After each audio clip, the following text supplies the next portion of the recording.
오늘 하나님께 예배하는 모든 성도들, 특히 가정에서 영상으로 예배하는 우리 성도들과 가정 위에 하나님의 은혜와 평강이 충만하시기 바랍니다.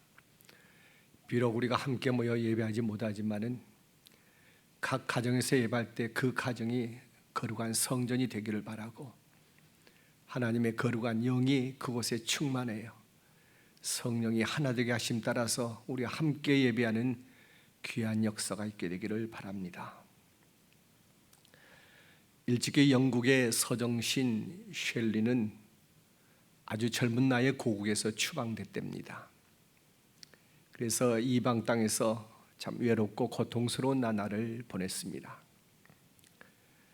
이태리의 피렌체 시내를 흐르는 아르노 강변에 산책로가 있고, 그 산책로에서 조금 들어가면은 거기 허름한 분수대가 있고 그 옆에 돌비석이 있는데 그 돌비석에 이렇게 새겨 있다고 합니다.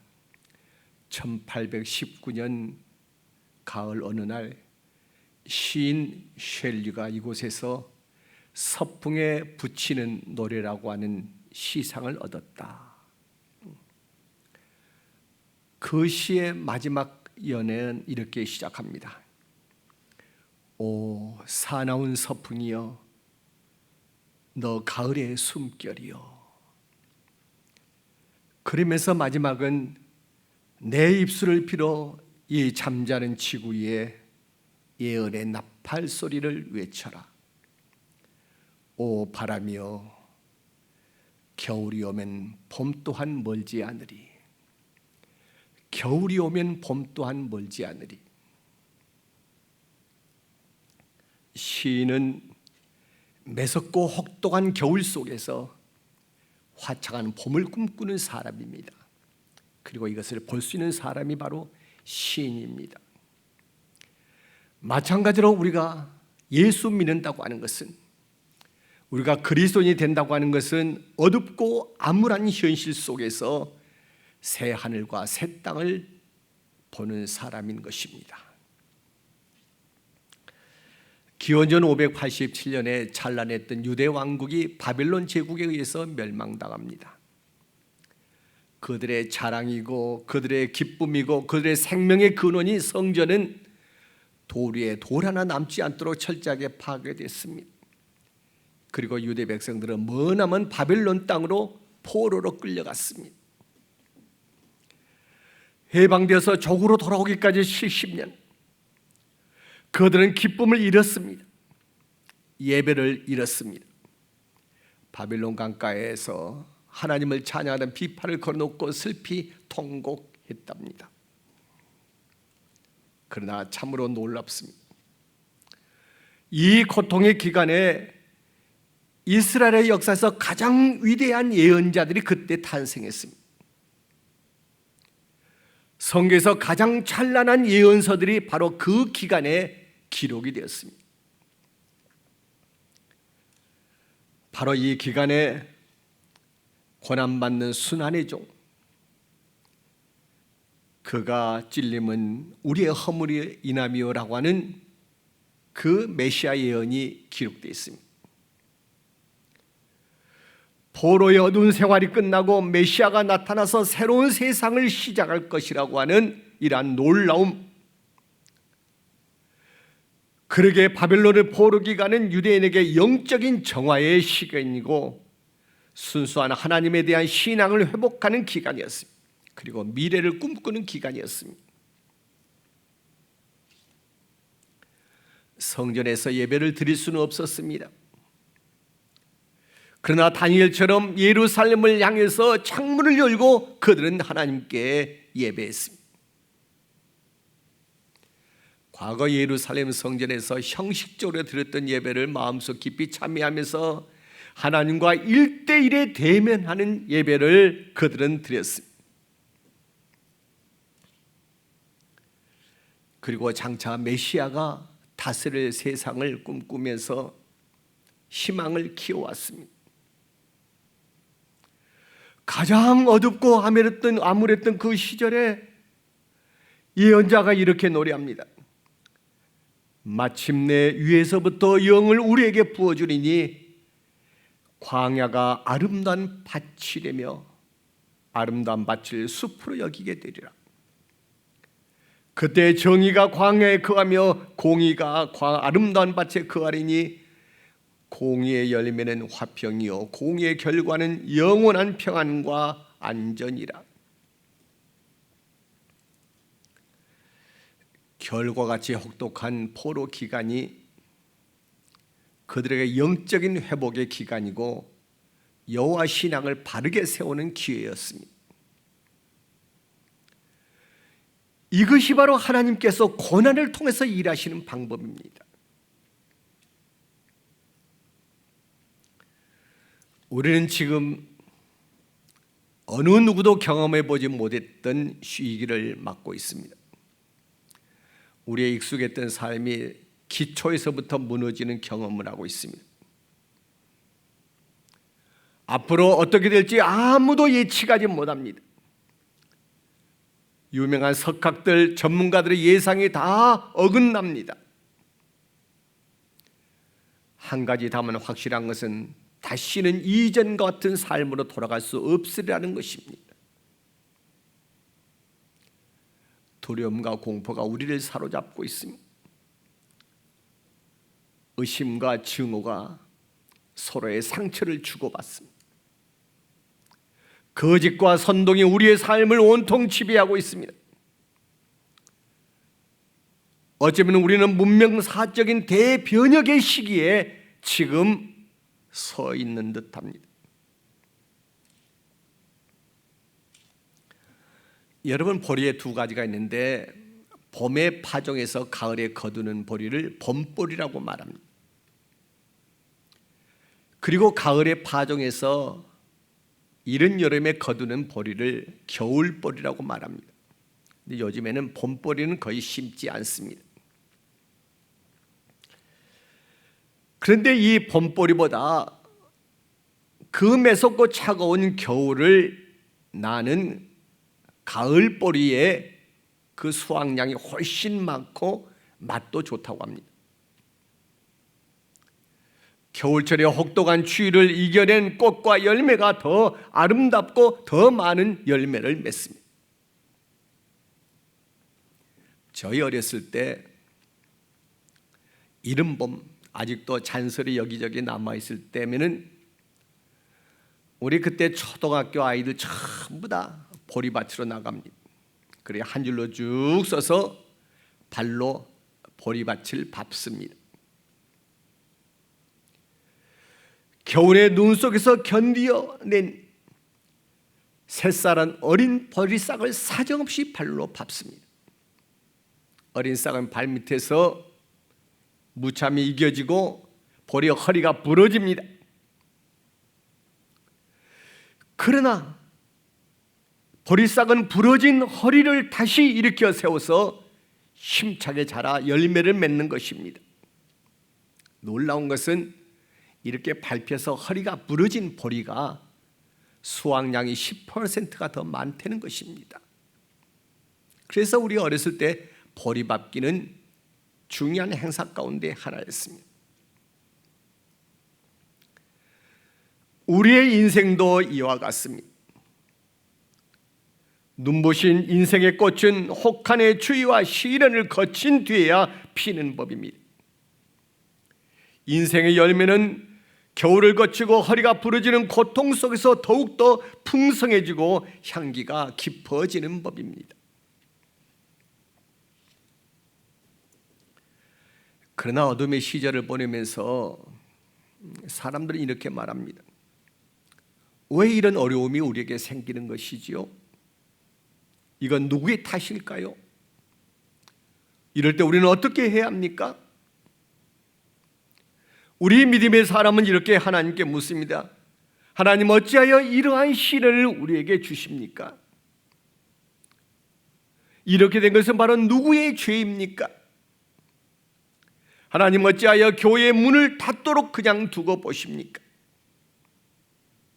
하나님의 뜻이 어디 있습니까?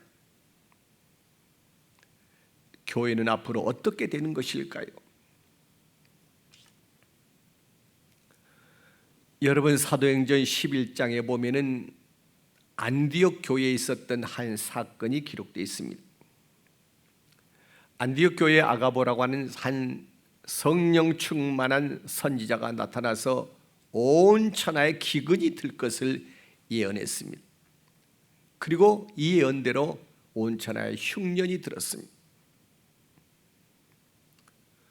흉년이 들자 안디옥 교회 교인들은 하나님 어찌하여 이러한 혹독한 시련을 우리에게 주십니까? 라고 하나님께 묻지 않습니다. 이래 누구 때문에 이렇게 이 땅에 흉년이 들게 됐냐고 따지지도 않습니다. 그때 안디옥 교회 교인들은 모여서 한 가지를 했습니다. 이 어려울 때 우리가 해야 할 일이, 예수님의 제자로서 우리가 해야 할 일이 무엇일까요? 예수님의 제자로서 지금 해야 할 일이 무엇인가를 생각했지 왜 그랬냐고, 누구 때문이냐고 따지지 않았습니다. 그리고 그들은 곧 기억해냈습니다. 예루살렘에 있는 가난한 성도들을 기억해냈습니다. 우리가 이때에 예루살렘에 있는 가난한 우리 성도들을 돕시다. 그래서 그들은 돈을 모아서 바울과 바나바를 파송합니다. 우리는 이 어려운 때에 왜라고 묻기 전에, 누구 때문이라고 탓하기 전에 예수인 제자가 바로 이때 무엇을 해야 할 것인가를 먼저 생각을 해야 합니다.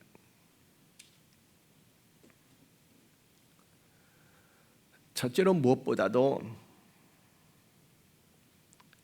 우리 내면의 분노를 다스려야겠습니다. 또 내면의 두려움을 다스리는 것이 필요합니다. 오늘의 상황에서 우리가 공통적으로 경험하는 병리 현상의 하나가 속에서 화가 난다는 것입니다. 막 화가 납니다. 여러 가지 일어나는 소식을 또 보고 들으면 정말 화가 치밀해서 견딜 수가 없습니다. 우리는 예수가 아니지 않습니까? 감정의 희노애락을 느끼지 않습니까? 그런데 우리의 마음속에, 오늘의 이러한 현실 속에서 우리의 마음속에 화가 가득하고 분노가 우리 속에 치밀어오는 것을 경험합니다. 이 사회 곳곳에서 분노와 증오가 이 사회를 파괴합니다. 인간의 고귀한 관계를 파괴합니다. 자기와 뜻이 맞지 않으면 저 인간과 만나지도 않고 밥도 안 먹고,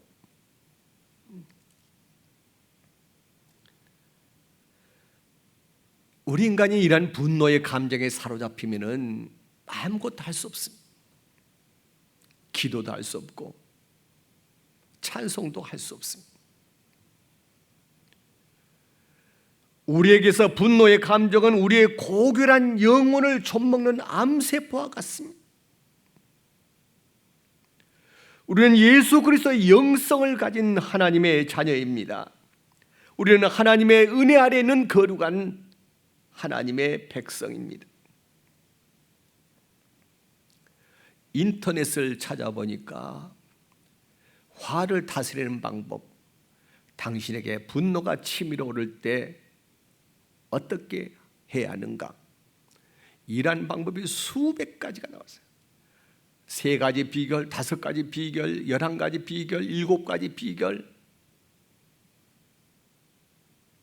그러나 중요한 것은 내 속에는 하나님의 영성, 예수의 영성을 다시 회복하는 것입니다. 하나님의 은혜 아래는 거룩한 삶을 우리가 고백하고, 주께서 나를 위하여 지신 십자가를 생각하며 베푸신 사랑에 감사해야 합니다. 주께서 나 같은 죄인을 사랑하시고 용서하셔서 품어주셨는데 우리가 또 누구를 정죄할 수 있다는 말입니까?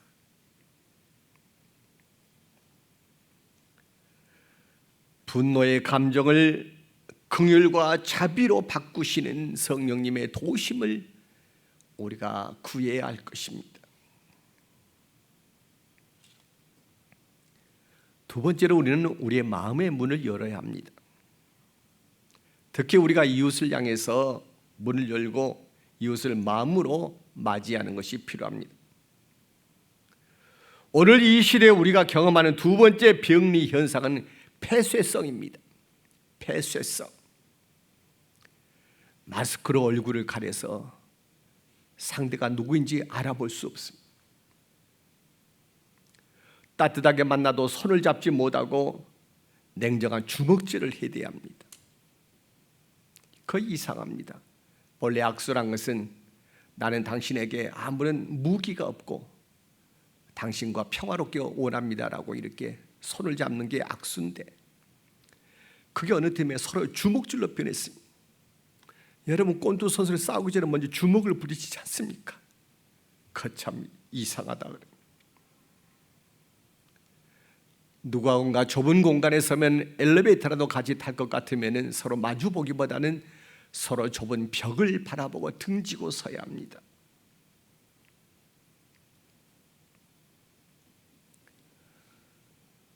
요즘에는 전화도 잘 안 옵니다. 가까이 있던 친구들도 갈수록 또 서먹거려지고 만나기가 꺼려집니다.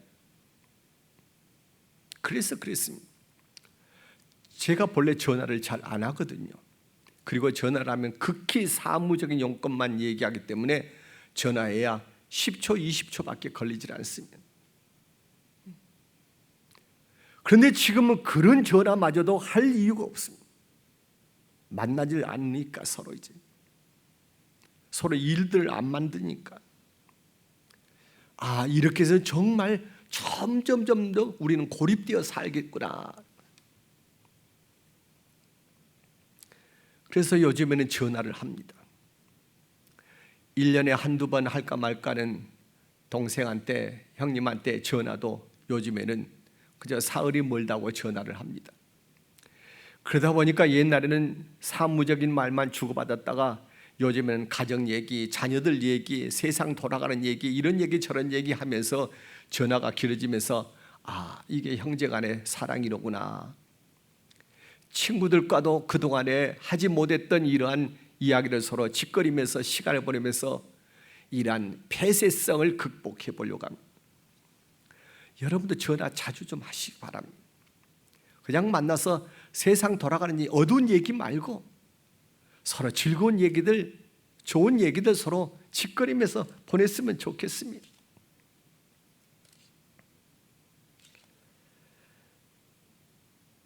예수님께서 부활하신 다음에 제자들이 그들은 집안에 머물러서 문을 굳게 닫아두었습니다.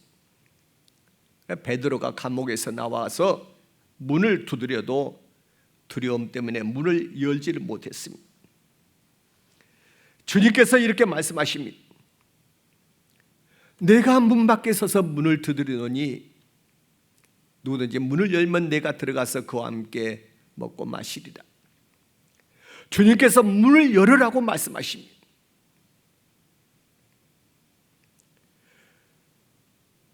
이웃에게 향해서 문을 열고 이웃의 아픔을 같이 공감하고 아픔을 함께 나누는 것, 이것이 지금 해야 할 일입니다.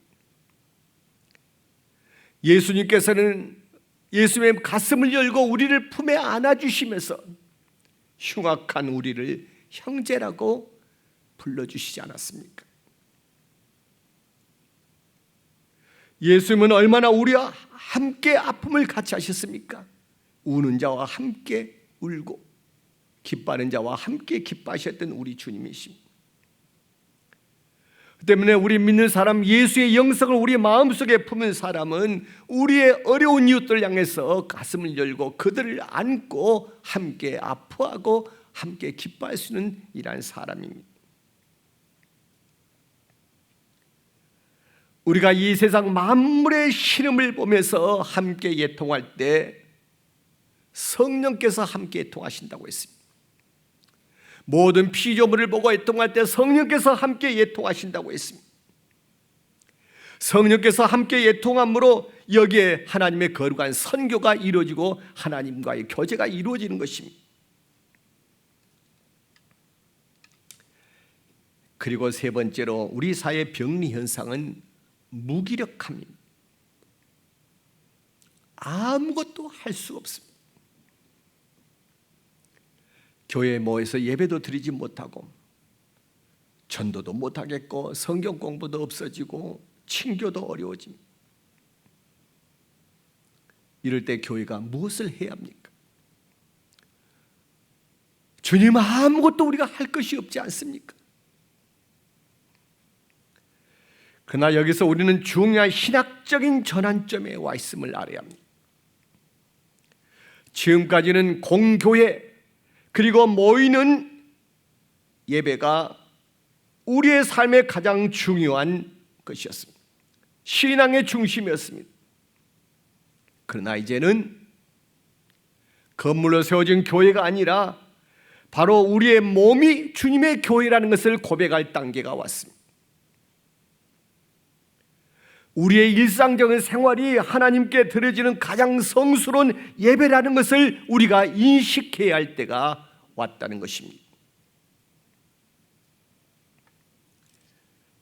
모이는 예배는 중단되었지만은 우리 한 사람 한 사람이 흩어지는 교회가 돼서 삶의 현장에서 예수의 삶을 삶으로써 우리가 교회고 우리가 바로 예배가 되는 것입니다. 우리 교회에서 그렇게 찬양하지 않았습니까? 나의 손에 주의 손을 포개고 나의 발에 주의 발을 포개어 주와 함께 살고 주와 함께 죽고, 이제는 이 찬송을 우리의 삶 속에서 이제는 실현할 때입니다.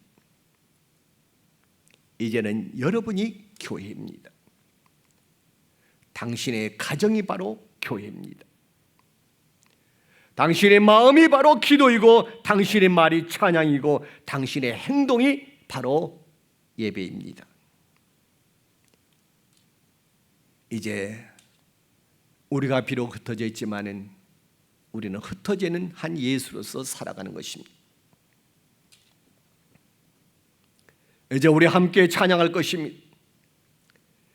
성령이 나를 변화시켜 모든 두려움 사라질 때 주의 일을 보겠네. 황폐한 땅 가운데서 주님의 마음 알게 되리. 주님을 볼 때 모든 시선을 주님께 드리고 살아계신 하나님을 느낄 때 내 삶은 주의 역사가 되고 하나님이 일하기 시작하네.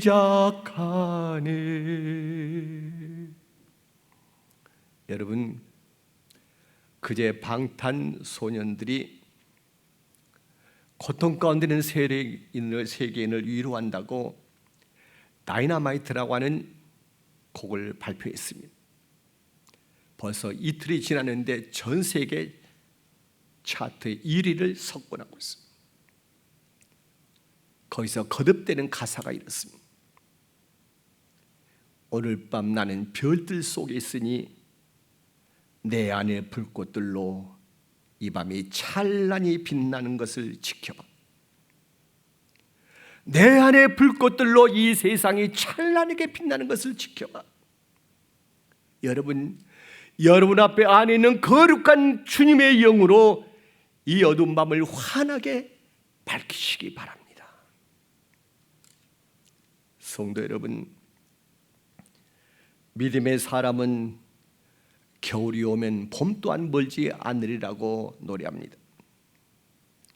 우리의 고난의 시절에 약속하신 것처럼 마침내 위에서 우리에게 영을 부어주시리니 광야가 아름다운 밭이 되며 아름다운 밭을 숲으로 여기게 되리라. 그때 정의가 광야에 거하며 공의가 아름다운 밭에 거하리니 공의 열매는 화평이요 공의 결과는 영원한 평안과 안전이라. 이러한 약속 위에서 작은 예수로 예수의 영성으로 살아가시기를 예수 이름으로 간절히 축원합니다. 우리 다 함께 찬송을 부르겠습니다.